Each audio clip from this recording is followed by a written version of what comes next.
Good evening. There's been a dramatic increase in the number of victims of domestic abuse being referred for support, following a training scheme for GPs to help them spot the physical symptoms.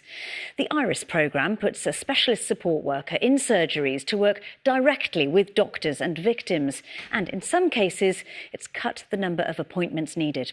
Our health correspondent Jenny Rees now with this special report. Jenny Rees with that report.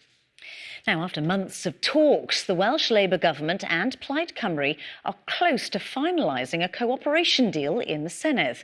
BBC Wales has been told the very wide-ranging draft deal includes plans to change council tax and reform social care. Well, let's cross over to the Senedd now and speak to our political correspondent, James Williams. So when can we expect the announcement then, James? A cinema in Swansea has opened today despite being told to close for ignoring COVID rules. Earlier this week, the owner of Cinema & Co said she wouldn't be asking customers for mandatory COVID passes. Notices were pinned outside the venue, which is also a cafe, to say it had not carried out a COVID risk assessment.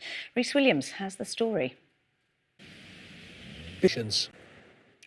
Starting a new life in a new country might feel like a daunting prospect, but it's hoped a series of workshops for refugee and asylum seeker families in Wrexham, teaching ceramics, textiles and printing, will help people make new connections and may even lead to some starting their own businesses. Sarah Easdale reports.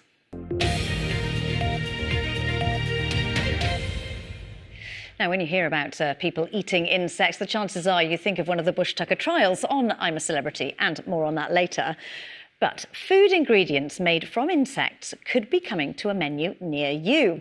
It's the focus of research being carried out at Aberystwyth University, as Craig Duggan reports. Been lost.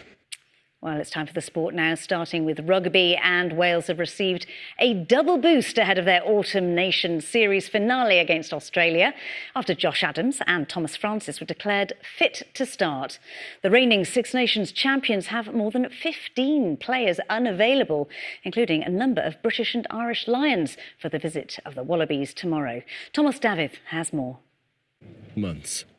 Thomas David reporting there. The boss of the women's national rugby side says he's about 80% sure which players will be awarded professional contracts. Joanne Cunningham's sons. And all the fun starts right after this programme here on BBC One Wales. Now, the eyes of more than 10 million people will be on a Welsh castle this Sunday as the reality TV show I'm a Celebrity, Get Me Out of Here returns to our screens. Coronavirus restrictions mean it's being filmed at Grych Castle in Abergele rather than Australia. And some people in North Wales are hoping that will mean an economic boost for the area, as Chris Dinn reports. Law. Well, the celebs may have some rather nippy weather to contend with. It's getting colder, isn't it, Derek? It's about to, yes, Lucy. The mild weather is on its last legs, and I think Pudsey Bear...